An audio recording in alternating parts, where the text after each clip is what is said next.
या- तुला एखाद्या नवीन विषयावर संभाषण सुरू करायचंय असं तुझ्याकडे पाहिल्यावर वाटतंय. हम्म मी तुला एक गोष्ट सांगणार आहे, पण तिच्यातलं मुख्य पात्र तसं का वागतं यामागची कारण संगती त्यात स्पष्ट झालेली नसेल. गोष्ट सांगून झाल्यानंतर ज्यांची हो किंवा नाही अशी उत्तरं देता येतील असे प्रश्न तू मला विचार, आणि मग माझ्या उत्तरांच्या आधारे ती कारण संगती तू शोधून काढ. मान्य आहे. म्हणजे निदान तुर्तास तरी. हम्म ऐक. हम्म, एक माणूस एका रेस्टॉरंटमध्ये आला आणि त्यांनी वेटरला अल्बेट्रॉस पक्ष्याच्या मांसाचं सँडविच मागितलं. सँडविच समोर आल्यानंतर त्याने एक चावा घेतला, आपल्या कमरेचं रिव्हॉल्वर काढलं आणि स्वतःच्या कानशिलात गोळी मारून घेतली. त्याने असं का केलं असेल? हम्म. हा माणूस वेडा होता का? नाही. मग त्या सँडविच मध्ये असं काहीतरी होतं का की ज्याने खाणाऱ्याचं डोकं फिरेल? नाही. मग या माणसाला काहीतरी तात्कालिक भ्रम झाला होता का? नाही. पण मे बी त्याच्या मनात दुसऱ्या कोणाला तरी मारायचं होतं, पण गोळी चुकून स्वतःलाच लागली, असं काही झालं का? हम्म. हा काहीतरी नाटकाचा किंवा बनावाचा प्रकार होता का? नाही. ओ, सिनेमाचं शूटिंग होतं. हम्म. मग या माणसानी स्वतःला मारून घेतली, ती खरोखरीच बंदुकीची गोळी होती का? हो. आणि तीच कानशिलात घुसल्यामुळे तो मेला. हो. त्या माणसाने डोक्याला हेल्मेट घातलं होतं का? नाही. आणि स्वतःला त्याने जेव्हा ती गोळी मारून घेतली तेव्हा आपण मरणार अशी त्याची अपेक्षा होती का? हो. अ, हम्म मला आता प्रश्न सुचेनासे झालेत. हम्म हा, कोलरिजची rime of the ancient mariner नावाची एक कविता आहे. तिच्यात अशी काहीतरी कल्पना आहे की अल्बेट्रॉसची हत्या केली तर अपशकुन होतो. या माणसाची तशी काहीतरी समजूत होती का? नाही. हा माणूस एखादा राजकीय किंवा सामाजिक ध्येयाच्या प्रभावाखाली होता का? नाही. ओ, हा माणूस शाकाहारी होता का? हम्म. त्या रेस्टॉरंट मध्ये टेबल खुर्च्या होत्या का? हो. आणि 2 आणि 2 4 होतात का? हो. अ, हा माणूस त्या वेटरला पूर्वीपासून ओळखत होता का? नाही. आणि वेटर त्या माणसाला पूर्वीपासून ओळखत होता? नाही. तो माणूस आणि तो वेटर यांचे यापूर्वी कधी परस्पर संबंध होते का? नाही. आणि सँडविच खाल्ल्यानंतर हा असं काहीतरी करेल याची वेटरला पूर्वकल्पना होती का? नाही. ही घटना घडली त्या दिवशी मंगळवार होता का? मला माझा नियम मोडावा लागणार आहे. या प्रश्नाचं हो किंवा नाही यापैकी कुठलंच उत्तर मला द्यायचं नाही. तर नियम तूच केला होतास, त्यामुळे तूच जर तो मोडणार असशील तर तुला खुलासा करावा लागेल. बाब अशी आहे की त्या दिवशी कुठलाही वार असला तरी काही फरक पडत नाही. तेव्हा हो किंवा नाही याबरोबर असंबंधित असं तिसरं एक उत्तर देण्याची मला मुभा हवी आहे. का बरं? हे बघ, माझ्या गोष्टीमध्ये काही माणसं, काही प्राणी आणि काही वस्तू यांनी मिळून बनलेलं एक मर्यादित जग आहे. ग्रीकमध्ये कॉस्मॉस हा शब्द आहे ना, त्यावरून मी या जगाला के असं नाव देणार आहे. आता के मध्ये ज्या घटना घडतात त्यांच्या मागे काही कारण संगती असते, आणि ती कारण संगती के मध्ये पूर्वी घडलेल्या इतर घटना आणि के मध्ये वावरणाऱ्या माणसांची मानसिकता या दोहोंनी बनलेली असते. तर ह्या सगळ्याची गोळाबेरीज मिळून जे काय व्हायची ती गोष्ट होते. पण के बाहेरच्या जगातल्या घटना किंवा वस्तू किंवा माणसं या कारण संगतीमध्ये भाग घेत नाहीत. त्यामुळे तू जर का मला त्यांच्याबद्दल प्रश्न विचारले तर मला असंबंधित असं उत्तर देणं भाग आहे.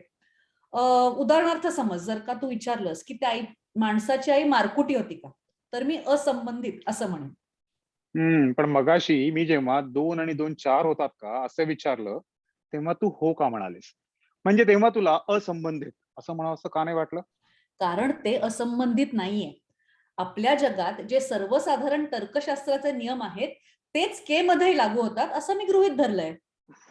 पण तसं तू आधी नाही म्हणालीस. नाही, मी म्हणाले नाही हे खरं आहे, पण ते अध्यारूत आहे. आपल्या जगात नव्हे तर के मध्ये देखील 2 आणि 2 4च होतात. समज असं एक जग आहे की जिथे 2 आणि 2 5 होतात. आता तिथलं आंतरिक तर्कशास्त्र आपल्या जगापेक्षा इतकं वेगळं असेल की त्याचा कुठे कुठे काय काय परिणाम होईल याचा काही भरोसा देता येणार नाही. अशा जगात कदाचित माणसं आनंदात असल्यामुळे आत्महत्या करत असतील, किंवा कदाचित बंदुकीच्या गोळ्या माणसांना जखम न करता फक्त गुदगुल्या करून डोक्याच्या आरपार जात असतील. वा. अशा जगाविषयी प्रश्नही विचारण्यात अर्थ नाही आणि त्या प्रश्नांची उत्तरं देण्यातही अर्थ नाही. पण वाराची गोष्ट तशी नाही. त्या दिवशी कुठला वार होता यामुळे गोष्टीतल्या घटनांमागच्या कारण संगतीवर काही फरक पडत नाही. म्हणून मी म्हणते असंबंधित. पण जर खरोखरीच काही फरक पडत नसेल, तर तू नाही, त्या दिवशी मंगळवार नव्हता, असं उत्तर का नाही दिलंस? कारण मग तू मला पेचात पडू शकशील. समज मी मंगळवारला नाही म्हणाले आणि बाकी सगळ्या वारांबद्दल तू नंतर असेच आणखीन 6 प्रश्न विचारलेस तर मला कुठल्या तरी एका वाराला हो म्हणावंच लागेल. कारण प्रत्येक वाराला नाही म्हटलं तर त्या दिवशी कुठलाच वार नव्हता असा अर्थ होईल. त्या दिवशी के मध्ये कुठलाही विशिष्ट वार नव्हता. पण याचा अर्थ असा नव्हे की सोमवार ते रविवारपैकी कुठलाच वार नाही, असा काहीतरी तो विलक्षण दिवस होता. पण यात अडचण काय आहे ते मला कळत नाही. म्हणजे हे बघ, मी जोपर्यंत वाराविषयी काहीच विचारत नाही, तोपर्यंत तुला निर्णय घेण्याची गरजच नाही. आणि मग मी जेव्हा विचारलं, तेव्हा कुठला तरी एक वार नक्की ठरव आणि हो म्हण. ठीक आहे. सध्या तरी मला यात काही पेच लक्षात येत नाहीये. कदाचित पुढे येईल. बघू. ओके, मग एकसारखे एक 7 प्रश्न विचारण्याच्या ऐवजी मी सरळ त्या दिवशी गुरुवार होता असं समजतो. ठीक आहे? ठीक आहे. अशासारखा प्रकार वाङ्मयाच्या इतिहासात पूर्वी घडलेला आहे. हं. ॲडम आणि ईव्ह ईडनमध्ये राहत असताना सापाच्या आग्रहाला बळी पडून ईव्हने ज्ञानवृक्षाचं फळ खाल्लं. हे फळ नेमकं कसलं आहे याचा जेनेसिसमध्ये उल्लेख नाही. आणि त्या कथेत बाकी एकूणच गोंधळ इतका आहे की तसा तो नसल्यामुळे काही बिघडतही नाही. पण नंतर काही करणारे लोक समजू लागले की ते सफरचंद होतं आणि तसं समजल्यामुळेही काही बिघडत नाही. मान्य आहे. म्हणजे एकूण या सगळ्या प्रकारात मला दिलासा देण्यासारखी गोष्ट इतकीच, की त्या दिवशी कुठला वार होता हे कळून काहीही उपयोग नाही. पण आई प्रकरणाबाबत मात्र माझी एक शंका राहून गेली. हं. तुझ्या मते त्या माणसाची आई मारकुटी होती का? या प्रश्नाला असंबंधित असं उत्तर आहे. हो. पण ही बाब खरंच असंबंधित आहे असं मला नाही वाटत. आता हे बघ, आई मारकुटी असती तर कदाचित त्यामुळे त्याची मानसिक जडणघडण बिघडली असती आणि मग सर्वसामान्य व्यक्तीला जी कारणं आत्महत्या करायला पुरेशी वाटत नाहीत, ती त्याला पुरेशी वाटली असती. हे अशक्य असं मी म्हणत नाही. पण मग त्या अर्थाने जगातली कुठलीच गोष्ट इतर कुठल्याच गोष्टीशी असंबंधित नसते. जेन ऑस्टिनच्या प्राईड अँड प्रेज्युडिस या कादंबरीत अगदी सुरुवातीला असा प्रसंग आहे, की मेरिटन या गावात एका संध्याकाळी एका बॉलमध्ये एलिझाबेथ बेनेट आणि फिट्झविलियम डार्सी. डार्सी या दोघांची भेट झाली. तर तिथे पुरुषांपेक्षा स्त्रिया जास्त संख्येने हजर असल्यामुळे प्रत्येक स्त्रीला प्रत्येक नाचाच्या वेळी पार्टनर मिळेलच अशी शाश्वती नव्हती. तेव्हा याच कारणापायी एका नाचाच्या वेळेला एलिझाबेथला बाजूला बसून राहावं लागलं आणि डार्सी देखील तिच्या जवळच थोडासा पुढे, पण तिच्याशी न बोलता गुंगेपणाने उभा होता. डार्सीच्या मित्रांनी त्याला नाचात भाग घ्यायचा आग्रह केला आणि एक छान मुलगी मागेच बसलीये असं सुचवलं. यावर डार्सी मागे वळून बघत तिला ऐकू जाईल इतपत मोठ्या आवाजात म्हणाला, मुलगी दिसायला बरी आहे पण मला मोह पाडण्याइतकी नाही." एलिझाबेथला याचा अपमान वाटला आणि तिच्या पुढच्या सगळ्या निर्णयांवर या प्रसंगाचा मोठा प्रभाव पडला. पण ही बारीक सारीक कलाकुसर चालू होती. त्याच्या आगेमागे कित्येक वर्ष युरोप खंडात कित्येक ठिकाणी इंग्लंडचं नेपोलियनच्या सैन्याविरुद्ध सतत युद्ध सुरू होतं. या युद्धाचा एलिझाबेथवर किंवा कादंबरीतल्या इतर पात्रांवर काही प्रभाव पडला का? म्हटलं तर हो आणि म्हटलं तर नाही. कादंबरीत कुठेही त्या युद्धाचा उल्लेख नाही. तेव्हा तसा थेट संबंध दाखवता येणार नाही. पण समज नेपोलियन इंग्लंडमध्ये घुसला असता तर सगळ्या इंग्लिश समाजावर त्याचा निर्णायक प्रभाव पडला नसता का? आणि कदाचित सगळ्याच पात्रांच्या आयुष्यात उलथापालथ झाली असती. बॉल डान्सिंगचे सगळ्यांचे सगळे बेत उलटे सुलटे नसते का झाले? तेव्हा तो तसा न घुसणं हाच मोठा प्रभाव आहे. हम्म. न पेक्षा प्रभाव न पडणं इतपतच प्रभाव आहे. तेव्हा आईचा मारकुटेपणा असंबंधित आहे असं जेव्हा मी म्हणते ना, त्याचा हा अर्थ घ्यायचा. हम्म. ठीक आहे. आपण प्रश्नोत्तरांना परत सुरुवात करूयात. हा, पण त्याआधी ना मला एक संकेत सुचवायचा आहे. म्हणजे हं. मी प्रश्न विचारणं आणि तू हो किंवा नाही म्हणणं ही आपल्या संभाषणाची एक पातळी झाली. हं, हं. पण समज आपल्यापैकी कोणा एकाला तिथे न राहता त्याच्या वर जाऊन काही शंका काढायची असेल किंवा काही भाष्य करायचं असेल, तर त्यांनी मेटा मेटा म्हणून परवानगी मेटा. विचारावी. ओके. ओके. आणि दुसऱ्याने त्याला मेटा म्हणून दुजोरा दिला की मग पहिल्या व्यक्तीला ते भाष्य करायला मुभा असेल. तर ग्रीकमध्ये मेटा या शब्दाचा अर्थ पलीकडे किंवा वर असा होतो. तर मग इथे तो आपण चालू पातळीच्या वर असा घ्यावा, एवढं मी सुचवतो. आणि अनेक शास्त्रांमध्ये ना अशा प्रकारचा संकेत वापरला जातो. उदाहरणार्थ, कोणत्या मानवी कृती चांगल्या आणि कोणत्या वाईट याचा नीतिशास्त्रामध्ये खल होतो. हं, हं. पण हा खल कुठल्या सैद्धांतिक आधारावर करायचा, याच मुद्द्यावर जर खल करायचा असेल, तर त्याला मेटा नीतीशास्त्र असं म्हणता येईल. मला संकेत आवडला. पण तू संस्कृत शब्दाला ग्रीक उपसर्ग जोडतोयस, हे धारिष्ट्याचं आहे? आता त्यात गैर काय आहे? अरिस्टॉटल आणि चाणक्य एकमेकांना भेटले असते तर हा शब्द तेव्हाच तयार झाला असता. आणि अशी बरीच उदाहरणं पण आहेत. एका इंग्रजी कॉमिक बुक सिरीज मध्ये नेक्रोमंत्रा नावाची नायिका आहे. हं. आणि मला श्री डेटा नावाची एक सॉफ्टवेअर कंपनी सुद्धा ऐकून माहिती आहे. स्पृष्टोस्मी. म्हणजे एकूण तुला संकेत मान्य आहे. हो. म्हणजे त्या दिवशी मंगळवार होता का, असं मगाशी तू प्रश्न विचारलास, तेव्हा प्रत्युत्तर म्हणून मी मेटा असं म्हणायला हवं होतं. हा, म्हणजे तेव्हा तो संकेत लागू झाला नव्हता, पण हो. तेव्हा मी तसं म्हणाले असते, तर कदाचित तो संकेत आपोआपच तयार झाला असता. संकेतांचं रहस्य हेच आहे. पण ते असो. मी असं सुचवते, की मेटानंतर होणाऱ्या चर्चेचा ज्याला शेवट करायचा असेल, त्यांनी मेटांत असं म्हणावं. वा. त्याला दुसऱ्याने दुजोरा दिला, की आपण पुन्हा खालच्या पातळीवर आलो असं समजू. मेटांत. मेटांत. ओके. हा, रेस्टॉरंट मध्ये गेलेला माणूस तरुण होता का? हो. वेटर तरुण होता का? असंबंधित. त्या तरुण माणसाचं लग्न झालं होतं का? नाही. मग त्याचा प्रेमभंग झाला होता का? नाही. तो शिक्षा भोगून आला होता का? नाही. त्यांनी गुन्हा केला नव्हता, पण बिचाऱ्यावर आळ आला होता, अशी काही परिस्थिती होती का? नाही. या माणसाला कोणी शत्रू होते का? उहुं.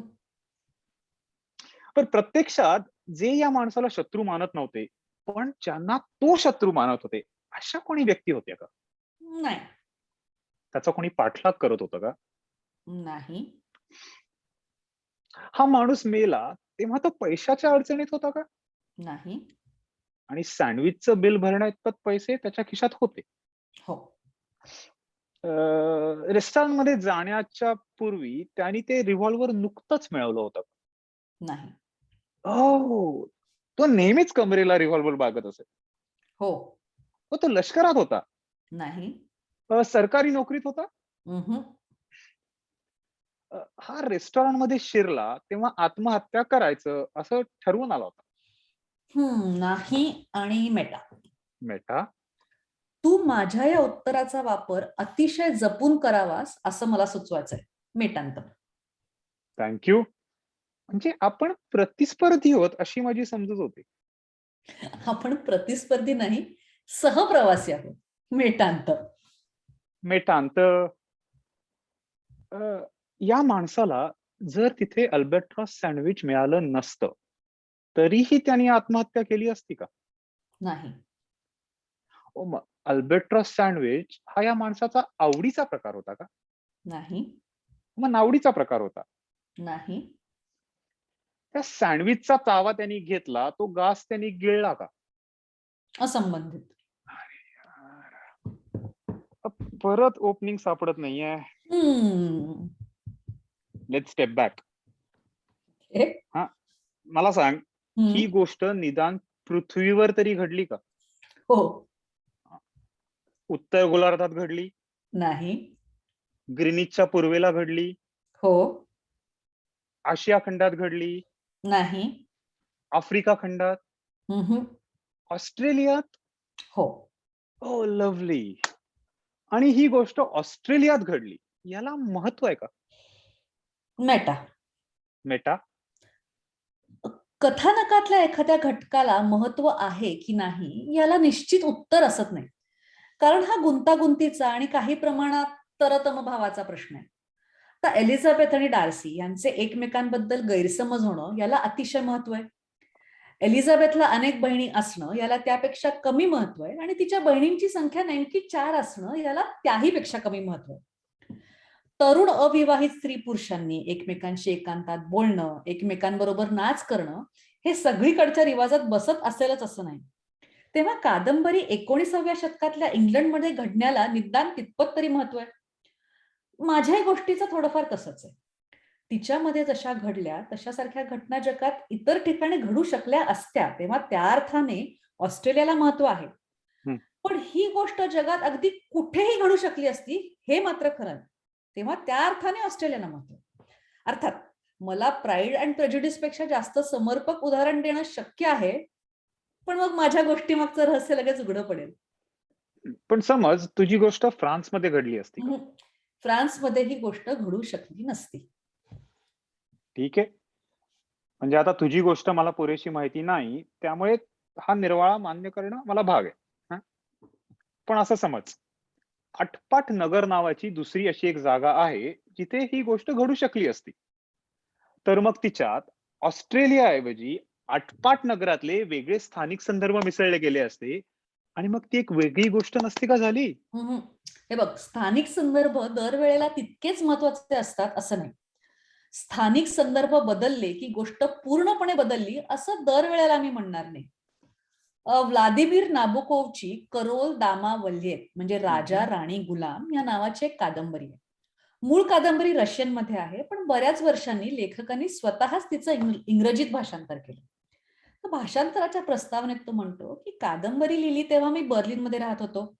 बर्लिनमध्ये रस्ते आणि तिथलं हवामान याची मला बऱ्यापैकी माहिती होती, आणि म्हणून ती बर्लिनमध्ये घडतं असं मी लिहिलं. तर तशी ती रोमेनिया किंवा हॉलंडमध्ये घडू शकेल. मला हे म्हणणं बरोबर नाही वाटत आहे. समज कादंबरी एम्स्टरडॅम मध्ये घडते, आणि समज तिच्यातलं ते फ्रान्स नावाचं पात्र असं वेश्यावस्थेतून हिंडत असताना तिथली विमनस्क करणारी दृश्य बघून त्याचा जीवनविषयी दृष्टिकोन पालटतो. आता असं जर झालं तर मग पुढच्या सगळ्या घटना बदलणार नाहीत का? अरे पण लेखकाला यात स्वातंत्र्य आहे हे तू विसरतोयस. फ्रान्सला वेश्यावस्तीत जाऊ द्यायचं की नाही हे ठरवणं त्याच्या हातात आहे. एम्स्टरडॅम मधली वेश्याव्यस्ती जगप्रसिद्ध आहे. ती टाळणं तितकं सोपं नाही. आता त्या शहरात फ्रान्स एकटा राहत असेल, आणि तरीही तो तिथे कधीच फिरकला नाही, तर यामागे काहीतरी भानगड आहे अशी वाचकाला नक्की शंका येईल. आता यावर मी काय बोलणार. मी म्हणेन की जगात हा. अशी काही ठिकाणं आहेत की जिथे माझी गोष्ट ऑस्ट्रेलियात न घडता तिथे घडली तर थोडीशी बदलेल खरी, पण तिचा गाभा तोच राहील. अर्थात एखाद्या गोष्टीचा गाभा ही अचूक बोट दाखवण्यासारखी वस्तू नाही हे मला कबूल आहे. तो हम्म. नेमका कुठे आहे याबद्दल वाद घालायला जागा आहेच. पण जर खरंच आपण तसा वाद घालायला लागलो, तर तुझ्या गोष्टी मागची कारण संगती मला माहित नाही, ही गोष्ट माझ्या पथ्यावर पडेल. कारण मी वाटेल तसा वाद घालू शकेन. या उलट तुला तपशिलाचा उल्लेख न करण्याचं बंधन असल्यामुळे तुला फारसं बोलता येणार नाही. हम्म. तेव्हा एकूणच काय, ती लढाई तुल्यबळ होणार नाही. म्हणूनच मी म्हणतो मेटांत. थँक्यू. आणि मेटांत. जिथे अल्बेट्रॉस आढळत नाहीत, अशा ठिकाणी ही गोष्ट घडू शकली असती का? नाही. ही गोष्ट न्यूझीलंडमध्ये किंवा दक्षिण अमेरिकेत घडू शकली असती का? हो. मग अल्बेट्रॉस समुद्र पक्षी आहे, याला महत्व आहे का? हो. हो, ही गोष्ट एखाद्या बंदरावर घडली का? हो. हा माणूस खलाशी होता. हो. आह, आणि तो समुद्र प्रवासावरनं नुकताच परत आला होता का? हो. हा प्रवास निर्विघ्नपणे पार पडला का? नाही. हम्म. तो समुद्रावर एकटाच गेला होता? नाही. अनेक माणसांबरोबर गेला होता. हो. ओ, मग तो ज्या जहाजातून प्रवास करत होता, ते जहाज बुडलं का? नाही. त्याला काहीतरी हानी पोहोचली? हं, त्याच्यावर चाच्यांचा हल्ला झाला? नाही. जहाजावर बंडाळी झाली? नाही. ते एखाद्या वादळात सापडलं? हो. पण त्यातून ते सुखरूप बाहेर आले? हो. हं. वादळामुळे वाट चुकली असं काही झालं का? हो. आणि ते समुद्रात भरकटले. हो. हां. इतर कुठल्यातरी जहाजांनी त्यांना मदत केली का? नाही. नाही. मग ते भरकटल्यावर त्यांचा अन्नसाठा संपला का? हो. आणि त्यांच्यावर उपासमारीचा प्रसंग आला. हो. आहा! आणि त्यांनी अल्बेट्रॉस खाऊन भूक भागवली. नाही. नाही? हं, मग त्यांनी मासे किंवा इतर काहीतरी प्राणी खाऊन भूक भागवली का? नाही. नाही? नाही? ओह! त्यांनी माणसाचं मांस खाऊन भूक भागवली का? हो. अनेक माणसं खाऊन, नाही. एकच माणूस खाऊन. हो. क्युरियसर अँड क्युरियसर. मग हा जो एकच माणूस त्यांनी खाल्ला, तो आपल्या खलाशाच्या ओळखीचा होता का? मेटा. मेटा? ही गोष्ट ऑस्ट्रेलियात घडण्याला किती महत्व आहे, हा विषय मगाशी निघाला होता. हं, हं. पण आपली ही प्रश्नोत्तरं मराठीत असण्याला किती महत्व आहे, हा विषय निघाला नव्हता. मेटांत. मेटांत. ओह! ही जी एकच व्यक्ती त्यांनी खाल्ली, ती आपल्या खलाशाच्या ओळखीची होती का? हो. आणि ही व्यक्ती स्त्रीलिंगी होती का? हो. ती आपल्या खलाशाची प्रेयसी होती? हो. खलाशानेही तिचं मांस खाल्लं का? हो. तिला मुद्दाम ठार मारण्यात आलं होतं? नाही. ओह! ती अल्बेट्रॉस पक्ष्याचं मांस खाल्ल्यामुळे मेली का? नाही. मग ती मरण्यात अल्बेट्रॉस पक्ष्याचा काही हात होता का? आय मीन पंख होता का? नाही. ती उपासमार झाल्यामुळे मेली का? हो. आणि ती मेली हे खलाशाला माहिती होतं का? हो. आणि ती कशामुळे मेली हेही माहिती होतं का? हो. हं. या स्त्रीला अल्बेट्रॉस पक्षी आवडत होते का? असंबंधित. मग पूर्वायुष्यात तिचा अल्बेट्रॉसशी काही संपर्क आला होता का? असंबंधित. मग हां, मग त्या जहाजावर काही अल्बेट्रॉस पाळलेले किंवा पकडलेले होते का? नाही. मग जहाजाच्या आसपास कुठे अल्बेट्रॉस होते का? हो. आणि जहाजावरच्या माणसांनी त्यांना पकडण्याचा प्रयत्न केला का? हो. त्यांना ते सापडले नाहीत. नाही. आणि त्यांना अल्बेट्रॉस सापडले नाहीत हे खलाशाला माहिती होतं का? नाही. हां. खलाशानी हं. जेव्हा आपल्या प्रेयसीचं मांस खाल्लं, तेव्हा आपण काय खात आहोत हे त्याला माहिती होतं का? नाही. आपण अल्बेट्रॉस खात आहोत, असा त्याचा समज होता. हो. आणि जहाजावरच्या इतर माणसांनी तसा समज करून दिला होता. हो.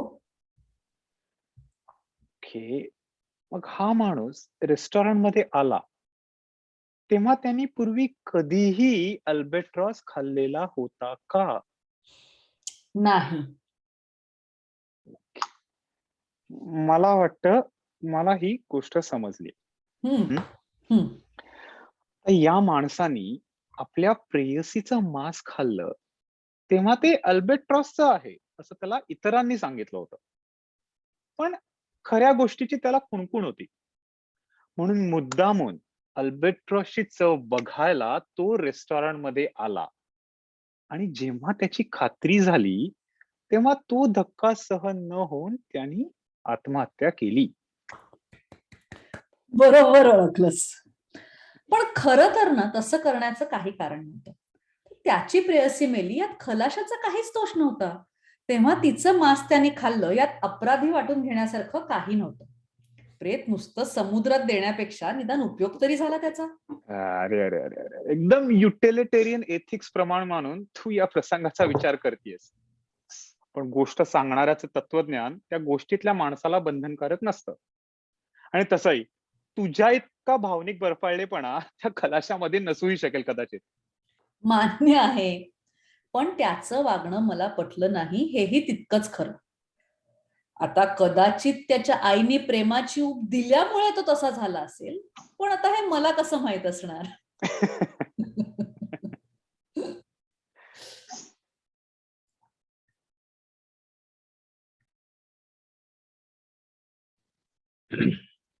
धन्यवाद.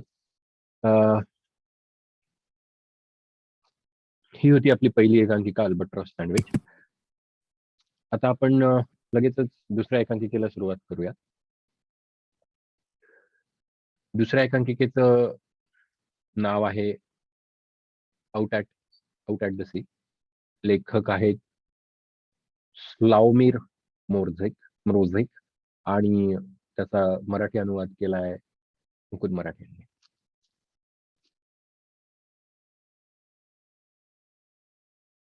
समुद्रात हेलकावे खात असलेल्या एका तराफ्यावर हे नाटक घडतं. बोट फुटल्यामुळे पाण्यात पडलेले तिघे तराफ्यावर बसलेले आहेत. तराफ्यावर एक मोठी ट्रंकही आहे.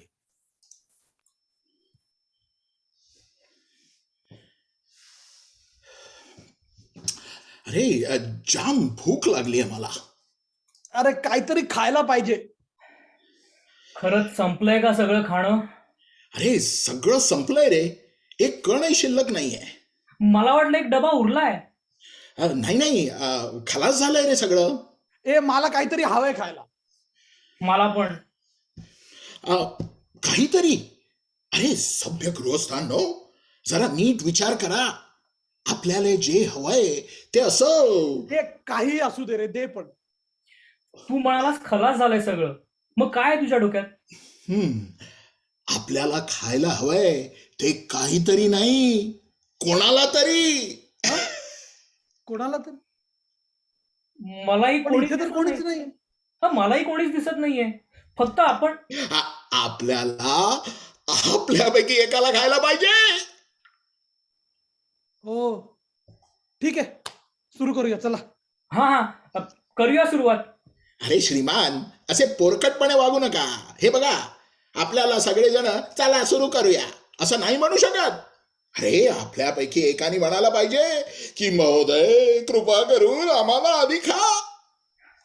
कोणी? मी पण बरोबर हाच प्रश्न विचारणार होतो. अरे मी तुमच्या मधल्या इमानदारीला आणि सदसद विवेक बुद्धीला आवाहन करतो. ते बघा, समुद्र पक्षी. हे असं सरळ सांगायला जरा मला लाज वाटतेय, पण मी ना एकदम स्वार्थी माणूस आहे. भयानक स्वार्थी.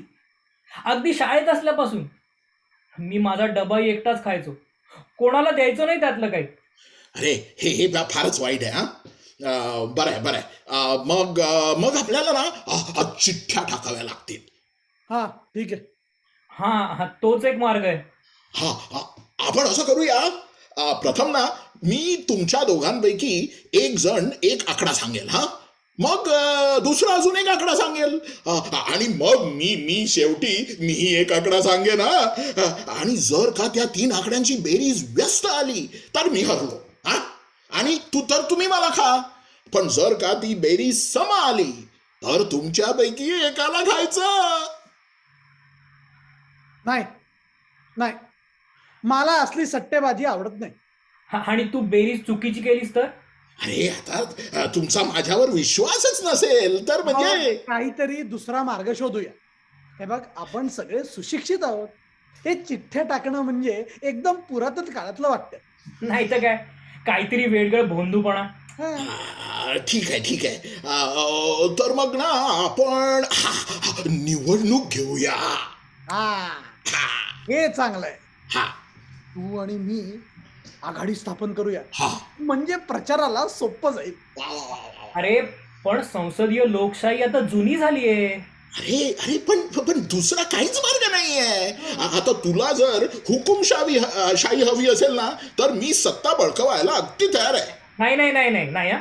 जुलूमशाही मुर्दाबाद. हा तर मग स्वतंत्र निवडणुका तर मग आणि गुप्त मतदान. हा. आणि युती करायला बंदी. हा. प्रत्येक उमेदवार आपला स्वतंत्र प्रचार करेल. हा, हा, हे बघा एक मिनिट ही टोपी बघा, ही टोपी.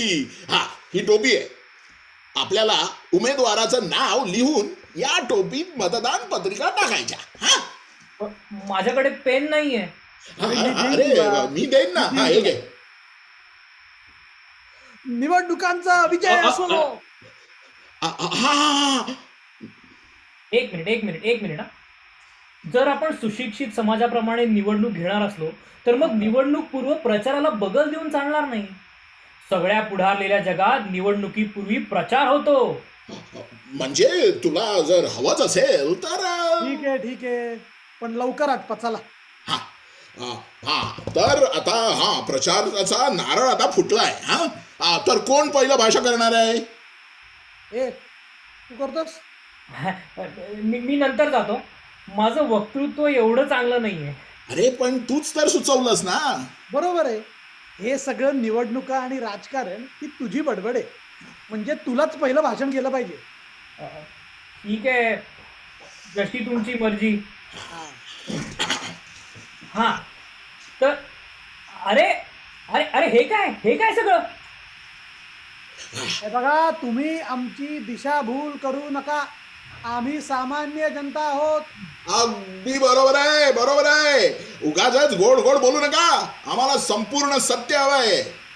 मित्र हो, आज आपण इथे जमलो आहोत. मुद्द्याचं बोला. अरे अख्खा दिवस नाही आमच्याकडे. हा. आपण इथे जमलो आहोत खाद्य पुरवठ्याच्या ज्वलंत विषयावर चर्चा करण्यासाठी. मित्र हो, तुम्ही मला उमेदवार मानणं ही मोठी चूक होईल. मला घरी बायको, मुलं आहेत. कितीदा तरी सूर्यास्ताच्या वेळी मी बागेत बसून माझ्या मुलांना झोपाळ्यावर झुलताना, बायकोला विणकाम करताना पाहत राहतो, अगदी काळोख पडेपर्यंत. सृजन हो, मित्र हो, कल्पना करा या सुंदर शांत दृश्याची. तुमचं मन भरून नाही येत? हे काही कारण नाही झालं. हे बघ, जेव्हा समाजाच्या भल्याचा मुद्दा येतो ना, तेव्हा असल्या भावनिक गोष्टी विचारात घेऊन नाही चालत. तुम्ही नसलात तरी तुमची मुलं झोपाळ्यावर झुलू शकतात. अगदी मजेत. मित्र हो, जेव्हा मी लहान होतो ना, तेव्हा केवढी स्वप्न होती माझी भविष्याबद्दल. हे खरं आहे की मी कधी फारसे कष्ट घेतले नाही. माझी स्वप्नच राहिली. पण अजूनही वेळ गेलेली नाहीये. मी अजूनही परिस्थिती बदलू शकतो. अहो, विश्वास ठेवा. मी आता जबाबदारी अजिबात टाळणार नाहीये. मला कल्पना आहे माझ्यात खूप दोष आहे, खरे. आत्मविश्वासाची कमतरता, आळशीपणा. पण मी सुधारेन, शपथ. मी निग्रह दाखवेन, सुशील बनेन, ज्ञान संपादन करीन आणि मला जे शक्य आहे ते मिळवीन. कोणीतरी बनून दाखवीन.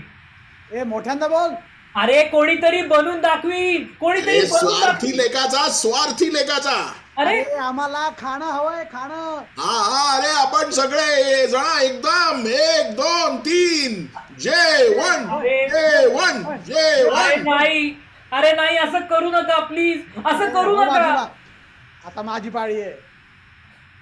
तर माझ्या सहभोजन कर्त्यांनो, अरे भले, शाबास. हे बघा, मला भाषणबाजी जमत नाही आणि मी काही फार काळ बोलणार नाही. हे बघा, सतत क्रियाशील राहणं हे माझं ब्रीद आहे. अगदी लहानपणापासून मला स्वयंपाकाची अतिशय गोडी आहे. म्हणजे खाण्याची नाही, अजिबात नाही. अहो, माझा आहार अगदी कमी आहे. आणि खरं सांगायचंच तर मला खायला आवडतही नाही. म्हणजे म्हणजे असं म्हणता येईल की मी खूप कमी खातो, जवळजवळ नाहीच खरं तर. म्हणजे मी काय म्हणतोय की मी काहीच खात नाही. 2 वर्षापूर्वी कदाचित मी एखाद दुसरा घास खाल्ला असेल, 1-2 दिवसातून एकदा. पण आता अहो तेही नाही, अजिबात नाही. माझा आणि खाण्याचा संबंध पूर्णपणे सुटलाय. पण पण जेवण बनवणं याच्यातच माझा आनंद सामावलेला आहे. एक एक आचारी म्हणून मी काळजीपूर्वक कष्टाने बनवलेले पदार्थ चवीने खाताना आणि त्यांचा आस्वाद घेताना इतरांना पाहणं यासारखी सुखद अशी कुठचीच गोष्ट नाही बघा. माझ्यासाठी ते फार मोठं बक्षीस आहे. आणि अजून सांगायचंच तर सामिष जेवण बनवण्यात मी पारंगत आहे हा. अहो माझ्या कालवनाची सर कशालाही येणार नाही. एवढं बोलून मी माझं भाषण थांबवतो. अरे बरे, शाबास शाबास. जय हो. हा. माझी बाळी का? हा. तर उपाशी लोक हो, माझा तुम्हाला सलाम. अरे लय भारी. अरे बस बस बस बस बस खाली, बस खाली. हा. तर मी थोडंच बोलणार आहे. हा, एक सैनिक म्हणून दुसऱ्या सैनिकाला. सर्वप्रथम मला तुमच्यावर दबाव आणायचा नाहीये. अरे तुम्ही तुमचा निर्णय घ्यायला अगदी स्वतंत्र आहात. हा, मी तुमचा सेवक आहे आणि तुम्ही माझ्याकरता म्हणजे अतिशय पवित्र आहात. आणि मला जे दिलं जाईल ना ते मी खातो. हा हा. आता दुसरी गोष्ट, आता हे नाकबूल करण्याचं काहीच कारण नाहीये, पण मी ना पचायला फार जड आहे. मग मी म्हणजे नेहमीच असा अशक्त, हाडकुळा आणि असा चामट होतो रे. अरे माझ्या 2 बरगड्या अगदी धातूच्या आहेत. माझं यकृत काढून टाकलंय आणि माझा एक पाय दुसऱ्यापेक्षा आखूड आहे. अरे मी कशाला लपू रे. हा. तिसरा मुद्दा, हा, मला प्रक्षोभक भाषण करून तुम्हाला पटवण्यात रस नाही. हा, मला अगदी थेट बोलायला आवडतं. जर माझी निवड झाली नाही तर दुसऱ्या माणसाला ना मी असा पार्श्वभाग आणि कमरेजवळचा मांसाल भाग आधी देऊ देईन आणि बाकी उरलेला हिस्सा आणि हा जीभ जीभ माझ्यासाठी खूप आहे. हा, पण जर का कोणी जबरदस्ती कोणी करणार असेल ना तर लक्षात ठेवा, मी जीभ सोडणार नाही. विजय असो, विजय असो, आमचे नेते जिंदाबाद. हा, चला चला, आता फालतू बडबड नको आणि तत्वज्ञान. लढाईला सुरुवात करूया, लढाईला. चला जय हो. भले शाबास, भले शाबास. अरे आवाज कोणाचा? हा, झालं समाधान. काय भाषण केलं तो. फक्त ना एक एक तेवढंच होतं. हा. म्हणजे मी कमरेजवळचा भाग नाही खाऊ शकत. हा. मला जरा त्रास होतो. जर तुम्हाला काही फरक पडत नसेल तर मी तो. ए, तू बाजूला 1 मिनिट. साहेब साहेब साहेब, अभिनंदन अभिनंदन. तुमच्या भाषणाने मी भारावून गेलोय. हे बघा, जिभेच्या बाबतीत ना तुम्ही ठरवाल ते मला मान्य आहे. तर मग ना आता प्रचार संपलेला आहे. आता आपण मतदान करूया. हा हा, कुठली हा, चिठ्ठ्या.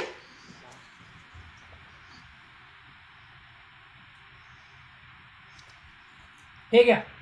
हा हा हा हा, पेन. हा, 1 मिनिट. हा, हे पेनसाठी धन्यवाद. अरे अरे नाही नाही, त्यात काय एवढं. अरे अजून काही हवं असेल ना तर मी आपला हजर आहे आपल्यासाठी. हा हा, 1 मिनिट. हा हा हा, घ्या, टाका सर्वांनी. हा हा, मी पण टाकतो. हा, तर आता मतमोजणी. हा. हे फारच मजेदार आहे. मतदानामुळे भूक पण खायला लागलीये मला. हा, जरा दमानं. हा? काय झालं? काय लागला निकाल? अरे सभ्य गृहस्थ हो, ही ही ही निवडणूक ना रद्द करायला लागेल. अहो पण का? मला भूक लागली यार. तुम्ही लोकशाही मार्गाने घेतलेल्या निवडणुकीत घातपात करताय का? अरे ह्या टोपीत 4 चिठ्ठ्या, 4. मी म्हटलं नव्हतं, संसदीय लोकशाही आता कालबाह्य झालीये. आता काय करायचं?